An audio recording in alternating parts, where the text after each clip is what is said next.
Hi, I'm Jessica Salaji, publisher of thegeorgiavirtue.com.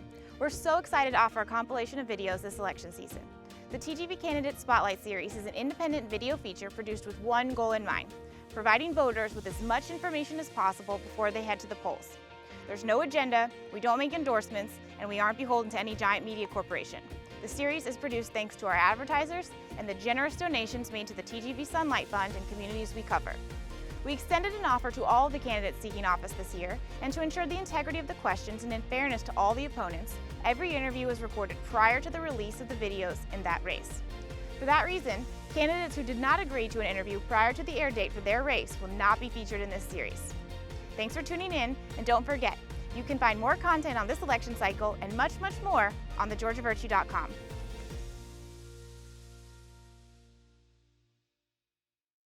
There's never been a better time to upgrade at Franklin Toyota. Hurry in and save big on our entire inventory of your favorite new Toyotas. All marked with the honest, transparent, and upfront pricing you've come to expect from Franklin. The price you see is the price you pay. No gimmicks and no games. Get it fast, get it fair, get it forever. That's the Franklin guarantee, because at Franklin, we're here for you. Visit us on Commerce Drive in Statesboro or shop our complete inventory online at franklintoyota.com. All right, so today we are here with April Newkirk. She is the Board of Education member for District 4 in Bulloch County, and she's going to talk to us a little bit about her re-election campaign. So thank you so much for joining us. Thank you for having me. A lot of people, most people know you already, of course, if you've been serving their district, but your district is new. So why don't you first start off by just telling us a little bit about you, your background, your family, and we'll go from there. Well, obviously I'm April Newkirk. I am a wife and mother of 4 boys. I have a high schooler, middle schooler, elementary schooler, and then I have a 2-year-old. So very active lifestyle for me. I've been in education for almost 20 years, working as an elementary school teacher, working at the university level, teaching teachers, and then also doing work in other schools, helping teachers to be the best that they can be, supporting teachers and their needs, and working with families.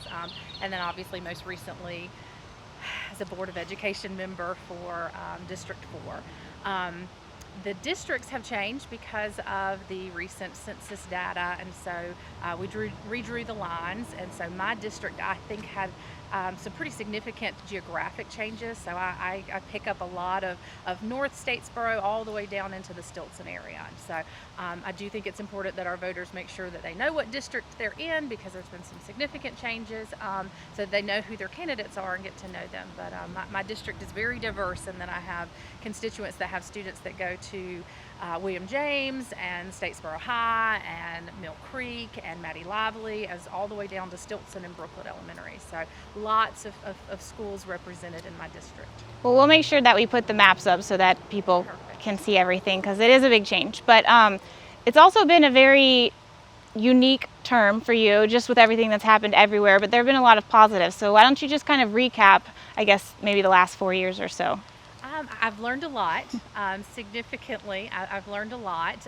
There's been a lot of growth in terms of the county, lots of new developments. We've got a new school in the works, which is a whole nother story in itself we could talk a lot about. Some of the things that we've worked on is just really supporting our teachers, making sure that we've got realistic class sizes and expectations for our teachers. Making sure that, for example, our pre-K teachers have the pay that they so much deserve. The state pays them a little bit differently. So we've been working on pay raises for all of our teachers. We've definitely been working to make sure that our standards, our curriculum, all of our things align with making sure we're producing productive citizens, and making sure we're meeting the needs of all of our kids, from our kids with specific learning needs all the way up to our students that have a gifted and advanced placement courses. And so those have been some of the big things that I've been working on to really make sure that we're meeting the needs of all of our kids and families, and making sure that they have what they need in order to be successful. The other part is just holding people accountable, making sure that our district people, our other representatives, are accountable for the things that they say and do, and making sure that, again, we're holding them to the fire and making sure that they are working to make sure our kids have what they need to be successful. Some of the other great things that have been going on is just making sure that our families have choices, and that kind of goes into some of the things that were somewhat cumbersome for my first term in office. But I've been a big advocate for choice and making sure that families get to make choices about what works for their family, their children, and their specific circumstances. Being a Board of Education member is an interesting thing because, you know, school boards technically answer to the governor, but they're accountable to the people, and then you have somebody who manages day-to-day operations through the board office. So it's how do you juggle all of those, I guess, bosses to speak, or so to speak, and also people that, you know, you kind of supervise, but not daily? Like, how do you juggle that role and all those different types of people? Well, I think it's important to understand what the policies and the procedures and then the state issues are in terms of, a lot of people don't realize that our state is very focused on local rights, and our governor has been very adamant about making sure that the state, local, or the local boards have the final voice in what occurs in their school systems, which I think is a good thing because it's a very diverse state as a whole, just like our school system is a very diverse system. But our role is to be one of 8, and so there are 8 voting members. We make decisions about policy, we make decisions about budgets and things like that. We are ultimately the final voice over the superintendent, over all of those operating pieces. But again, we're 8 people making those decisions, and so we manage the superintendent manages all of those other pieces, and we make decisions about the policies that he enforces with his people. You kind of touched on it a little bit with the budget, but we have a considerably sized budget for Bulloch County, just compared to a lot of the areas in the region, and we're fortunate to have those resources. How would you kind of assess the budget from a 30,000-foot view, and are we spending money on the right things? Would you like to see, you know, in another term, would you like to see some changes toward other directions? Where are you on that? I think that our budget is in a great place, and like you said, we've got a lot more money than other counties, and that we work to spend a lot of the SPLOST money on facilities and things like that. I would like to see more opportunities for our students with regard to extracurricular opportunities. I would like to see more opportunities for our students to be involved in the community. I think that the budget allows for more of those opportunities. I think that we do a really good job of making sure that our students get what they need, but I think we need to take it to the next level. Some of the things that I've talked about before, other counties have CTAE programs and actual academies where they house all of those so that it's more financially and fiscally responsible, and having all of your high school students come to a central location to be trained in technical jobs and being ready for the college and career piece. I think that's important. I think that's a big part of where our funding needs to go.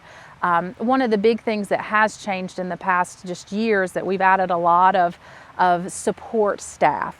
I'm looking forward to seeing if that's an effective measure. I'm looking forward to seeing if that really does positively impact student learning. We've hired a lot of people to work at the board office to support our administrators and to support our teachers. And again, we don't know yet how effective that will be in terms of really improving our student learning, but I'm anxious to see if that money has been well spent. What about transparency? You know, one of the best things, obviously, that we can see from local government officials is a transparency level that people feel comfortable with who is serving. Do you feel like the Board of Education is at that level? And if so, can you share a little bit about how? And if not, what would you like to see in addition to what is already being done? I think that transparency is key in any government role. I think that we can always do better. I think that the local community really needs to work to make sure that they're asking the right questions. There are a lot of people that want to answer questions and want to provide more transparency. I think that people just need to be interested in asking those questions. The good news is in my 4 years in this role, I've seen a lot more people show up to our meetings, a lot more people tune into our live broadcasts.